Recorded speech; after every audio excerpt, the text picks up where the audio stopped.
Sony's acquisition of Bungie very well may go down in history as the single worst acquisition in the history of video games because Bungie has never produced a good game. They've never been relevant. They've never been competitive. They were just propped up by a corrupt video game industry. Let's read this article.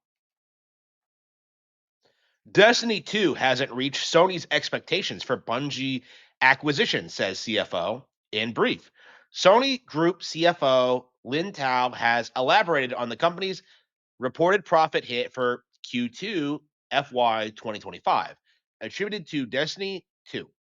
Tao remarked that the level of sales and user engagement have not reached the expectations we had at the time of the acquisition of Bungie. As such, the company has chosen to record an impairment and loss against a portion of the assets at Bungie. Yes. So essentially, what they're admitting to here is that they haven't made money on this acquisition. They spent $2 billion thinking that Destiny, that Bungie was going to blow up and become this huge cultural phenomenon, after it failed to do so initially with Activision. And it completely blew up in their faces.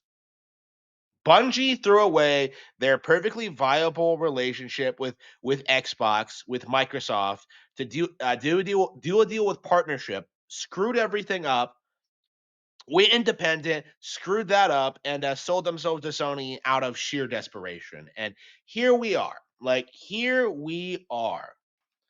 Destiny's fall from relevancy has been something to see because it's really easy to forget that this was one of the most highly anticipated new IPs of the 2010s. This was supposed to be a cultural phenomenon. This was supposed to be one of the best games ever produced. This was supposed to be the next big thing in gaming.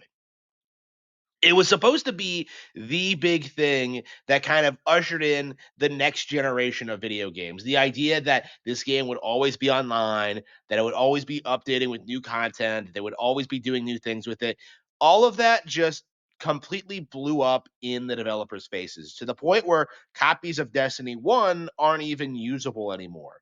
Like, it is remarkable to see just how much the gaming industry tried defending this property, even though right when it launched, it was very apparent that it wasn't going to go anywhere and that it wasn't relevant. This, I think, speaks volumes to the credibility of Sony as a publisher and Bungie's longevity as a developer. We were told that Sony PlayStation was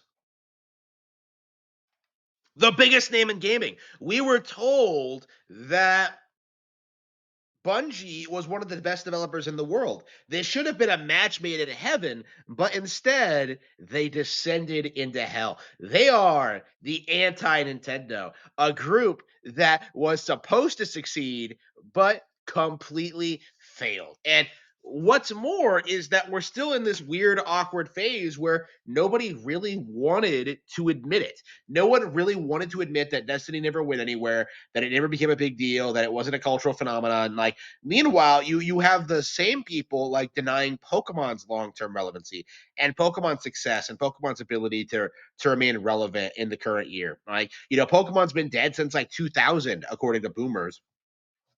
And then meanwhile, in reality, you have Bungie just kind of coming out and just making these wild statements that like, oh, we're gonna go independent. Oh, okay, we're gonna sell ourselves to some.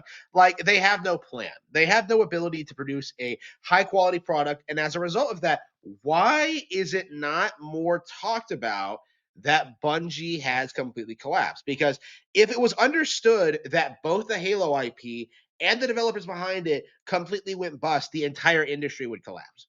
Okay. In the 2000s, Halo was this iconic video game brand. It was put up there with Mario, Zelda, and Pokemon. It was seen as like this major gaming cultural touchstone. It was like the big IP at the time, like the big Xbox IP, this culturally defining landmark, one of the most influential games of the 2000s, Halo. right? It was supposed to be the biggest thing ever. And it's remarkable just how quickly Halo fell off. Even looking back on it, even when Halo 3 came out, like people were getting bored of it. But now, looking at the current state of things, looking at how people are like trying to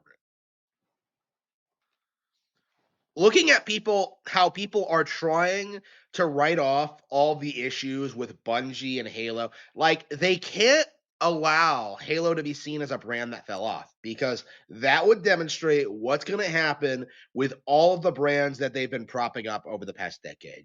The Last of Us, Uncharted, Until Dawn, like pretty, everything, Horizon Zero Dawn, so there have been so many IPs that the industry has tried to make out to be huge cultural landmarks, on par or bigger than Halo, and yet Halo has fallen off. The developers have fallen off. If that was generally accepted in the community, if it was brought up, if it was talked about, it would be very obvious that a lot of these games that were being hyped up today will not stand up to the far superior Nintendo titles. And that's kind of where we've seen with Halo. Halo came out around 2007, 2008, around that point. Nobody remembers Halo 3. Okay. Nobody remembers that. Nobody talks about that. Meanwhile, you have Super Mario Galaxy, which got re-released on the Switch, and now it's this huge like thing for everyone. Everyone's playing Super Mario Galaxy right now. You know, Mario Galaxy is a bigger game than Halo 3. And that's not something that like people back in the 2000s would have ever admitted to because it's embarrassing to them.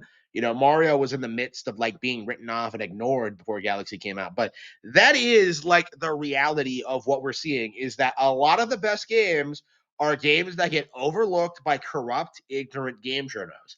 And conversely, a lot of mediocre games are put on a pedestal that they don't really deserve. Halo and Bungie are a franchise and developer that were absolutely put on a pedestal that they did not deserve. And this is the end result of that. They brushed all of Destiny's problems under a rug. They tried like keeping Halo on life support, and the end result of that is that both IPs are completely dead in the water. And honestly, didn't even outlast the Metroid franchise, Nintendo's most niche, obscure, and poorly selling first party franchise. It is remarkable just how much the gaming industry has tried protecting its interests and trying to preserve this legacy of Halo, this legacy of Destiny, because at the end of the day, this is the kind of thing they do every day, propping up a mediocre product.